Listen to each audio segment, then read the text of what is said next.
ঘোলাটে পরিস্থিতি তৈরি হচ্ছে, সবার আগে জামাত বিপদে পড়বে। এখন দেখেন জামাতের ঘোর শত্রু যে সমস্ত ইসলামী সংগঠন, তারা মাজার ভাঙছে, দায় পড়ছে জামাতের ঘাড়ে। এখন সব জায়গাতে ধর্ম সংক্রান্ত যা কিছু হচ্ছে সবই জামাতের আমিরের ঘাড়ে পড়ে যাচ্ছে, অথচ তারা এর অনেক ঘটনার সাথে জড়িত না। সিমিলারলি আমি বললাম যে এরপরে বিপদ পড়বে বিএনপি। এই যে বাংলাদেশে যে এত চাঁদাবাজি যা কিছু, এখন হয়তো দেখা গেল যে আওয়ামী লীগের লোকই চাঁদাবাজি করছে, কিন্তু নাম পড়তেছে কার? বিএনপির। এরকম অবস্থাতে তো এই যে একটা অবস্থা পড়তেছে, আল্লাহ মাফ করুক আমার এই সিক্স সেন্স মিথ্যা হোক, 2025 সনের ডিসেম্বরের মধ্যে নির্বাচন হওয়ার কোনো সম্ভাবনা দেখছি না। 26 সনও আমি দেখছি না।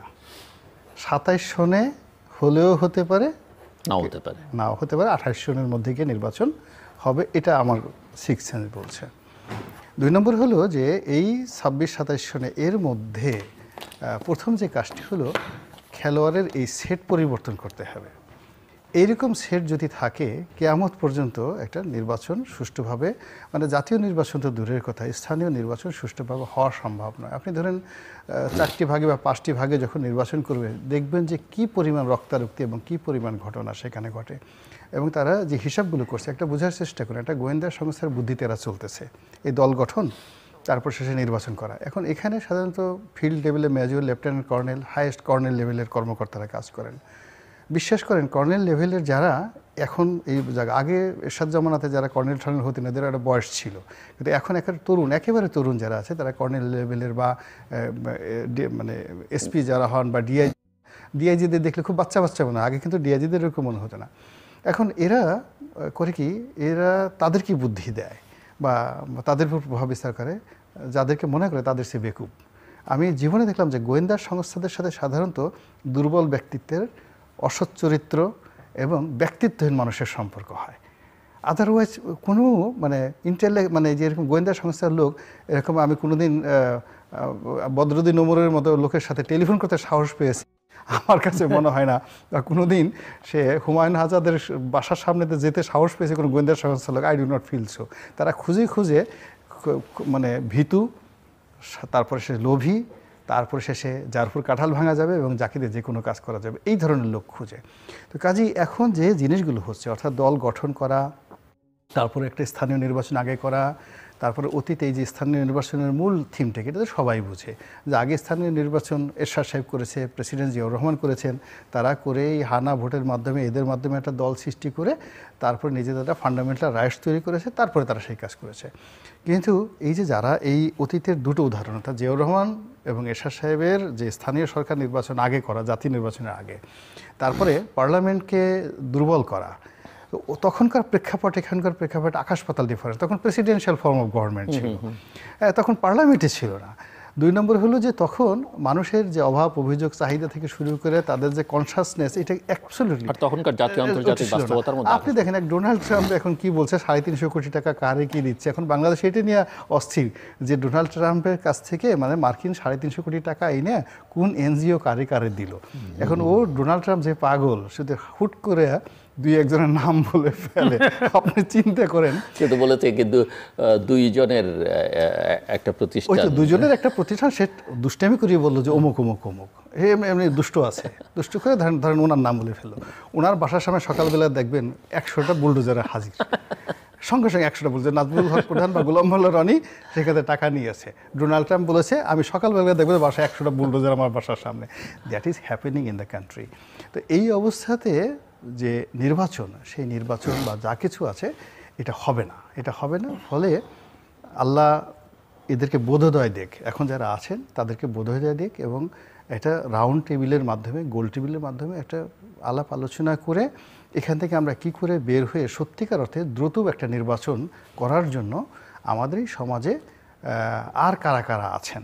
এখন এখানে ইনু সাহেব আন্তর্জাতিক ব্যক্তিত্ব সম্পন্ন লোক আছে, উনি থাকতে পারেন, অ্যাজ এ ইনস্টিটিউশনাল প্রধান হিসেবে তিনি থাকতে পারেন, কিন্তু উনি তো কোনো কাজ করবেন না। কাজ যারা করবেন সেই জায়গাগুলোতে ইমিডিয়েটলি অ্যাজ আর্লি পসিবল, এটা যদি 24 ঘন্টার মধ্যে সংস্কার এত আলোচনা হলো, এটা কিছু আপনি সংস্কার যারা হচ্ছে এটা কিছুই হবে না, এটা অশ্বডিম্ব। মানে প্রথমত তারা যে সংস্কারগুলো করেছেন বা লিখেছেন, it's look good, sounds good, but এর একটা সংস্কার বাংলাদেশের প্রেক্ষাপটে বাস্তবায়ন করা সম্ভব নয়। পার্লামেন্টারি কমিটির আমি ওটা দেখেছি, নির্বাচনের ওটা দেখে সব কিছু, এটা একেবারেই অ্যাবসলিউট সম্ভব নয়। 2 নম্বর হলো যে মানুষগুলো করেছেন বাই নেম, আমি তাদেরকে ব্যক্তিগতভাবে চিনি, জানি, তাদের অনেকের সাথে সম্পর্ক আছে। মূলত যে বিষয়ে তারা কাজ করেছেন ওই বিষয়টা ইমপ্লিমেন্টেড লেভেলে গিয়ে, মানে বাস্তবায়নের লেভেলে গিয়ে কীভাবে অ্যাক্ট করে, এরকম কোনো উদাহরণ তাদের কাছে আমেরিকারও নেই, বাংলাদেশেরও নেই। তারা কিছু কিছু ক্ষেত্রে আমেরিকার কপি করার চেষ্টা করেছে, কিছু কিছু ক্ষেত্রে ভারতকে কপি করার চেষ্টা করেছে, কিন্তু ওটার যে বাস্তব রূপ এটা হয়নি। ফলে ওখানে শুধুমাত্র টাকা গেছে, সময় গেছে, এবং ওটা নিয়ে কোনো কাজ হবে না, কিছুই হবে না। আর এটা হলো কি, যখন পার্লামেন্ট গঠন হয়ে যাবে, পার্লামেন্ট গঠন হওয়ার পর যারা পার্লামেন্টের সংখ্যাগরিষ্ঠ দল থাকবে ওটা তাদের হাতে, তারা হাতে। বরং এই সময়টিতে রাজনীতি খুবই প্রতিহিংসাপরায়ণ, রাজনীতিতে কেউ কাউকে ক্ষমা করে না। এটা আশ্চর্য ব্যাপার, কিন্তু এখানে যুদ্ধের ময়দানে অনেকে ক্ষমা করে, কিন্তু রাজনীতিতে কেউ কাউকে ছাড় দেয় না। আগামীতে যারা ক্ষমতায় আসবে এই সময়টিতে তারা যতটুকু নিগৃহীত হয়েছে, অপমানিত হয়েছে, তা কড়াই গণ্ডায় সুদে আসলে এগুলো সব আদায় করে ছাড়বে। আপনি এটি লিখে রাখেন। তো এটাই হবে বাংলাদেশের নিয়তি। কাজে এই যে সংস্কার বলেন, যা কিছু বলেন, ওনারা যদি কেউ যত দ্রুত, মানে তারা যে জিনিসটা পারছেন না এটা যদি তারা বুঝতে পারেন, এটা আমি মনে করব যে আল্লাহর পক্ষ থেকে তাদের জন্য সবচেয়ে বড় একটা নিয়ামত।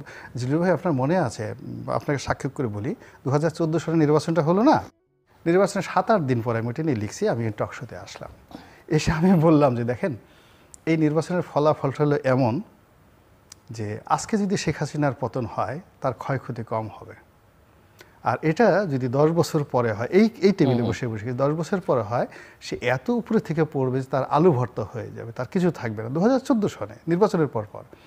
এবং আমি স্পষ্ট দেখতে পাচ্ছি যে আওয়ামী লীগের অফিস খোলার মতো কোনো লোক পাওয়া যাবে না, হয়তো আমাকে ভাড়া করে নেওয়া লাগতে পারে। আপনি চিন্তা করতে পারেন 2014 সনে এই কথাগুলো বলছি।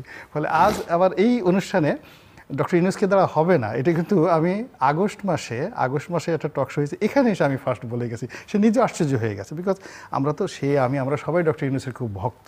এখন কি হলো, আমাদের সাথে সম্পর্ক ভালো, তো এরকম একটা কথা বললো, কিন্তু এখন দেখেন আমি যে কথা আগস্ট মাসে বলে গেছি সেই কথাটা এখন পুরো বাংলাদেশ বলছি। আমি একটা সময় বলছিলাম যে এই যে যেরকম একটা রাজনৈতিক পরিস্থিতি, ঘোলাটে পরিস্থিতি তৈরি হচ্ছে, সবার আগে জামাত বিপদে পড়বে।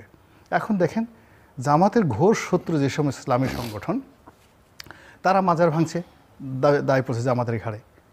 এখন সব জায়গাতে ধর্ম সংক্রান্ত যা কিছু হচ্ছে সবই জামাতের আমিরের ঘাড়ে পড়ে যাচ্ছে, অথচ তারা এর অনেক ঘটনার সাথে জড়িত না। সিমিলারলি আমি বললাম যে এরপরে বিপদ পড়বে বিএনপি। এই যে বাংলাদেশে যে এত চাঁদাবাজি যা কিছু, এখন হয়তো দেখা গেল যে আওয়ামী লীগের লোকই চাঁদাবাজি করছে, কিন্তু নাম পড়তেছে কার, বিএনপির, এরকম অবস্থাতে। তো এই যে একটা অবস্থা, প্রত্যেকটা রাজনৈতিক দল আমরা এমন একটা ঘূর্ণিপাকের মধ্যে পড়ছি, ওখান থেকে বের হওয়ার মতো কোনো অবস্থা নাই যতক্ষণ না পর্যন্ত একটা নতুন নেতৃত্ব না আসবে, ম্যাগনেটিক পাওয়ার। মিস্টার প্রধান, জাস্ট 1-1.5 মিনিটে ক্লোজিং রিমার্কস। একটা বিষয় তার সঙ্গে একমত, সেটা হচ্ছে লোকাল গভর্নমেন্ট নির্বাচন আসলে কিন্তু নর্মাল সময় কিন্তু লোকাল গভর্নমেন্ট খুব ডেঞ্জারাস, কারণ এত বেশি ওখানটায় হয়, জাতীয় নির্বাচনে যেটা হয় রেসলিংটা হয়, হ্যাঁ, তো ফলে গভর্নমেন্ট নির্বাচন করবে আগে, এই তো বোকার সঙ্গে বাস করতেছে, আর দিন হচ্ছে আগে যে লোকাল গভর্নমেন্ট নির্বাচনগুলো হয়েছে আইয়ুব খানের সময়, এরশাদের সময়, না, তখন লোকাল গভর্নমেন্ট খুব ফেয়ার ভালো হয়েছে, কিন্তু এটার গবেষণা আছে, এটাতে রাষ্ট্রপতি অনেকেই আছে, খুব ভালো নির্বাচন হয়েছে। এবং লোকাল গভর্নমেন্টগুলি জনগণের কাছে কি বলা যায়, আস্থার একটা জায়গা ছিল। বিগত সরকারের আমলে বা রাজনৈতিক গভর্নমেন্টগুলো আমরা অনেক লোকাল গভর্নমেন্ট নির্বাচন তো যাচ্ছে তাই, আওয়ামী লীগের সময় তো যাচ্ছে তাই, নৌকায় ভোট দিলে আসন রাইসো না, এই ঘটনা ঘটছে। সে জায়গায় দ্বারায় আমি এই সামগ্রিক প্রেক্ষাপট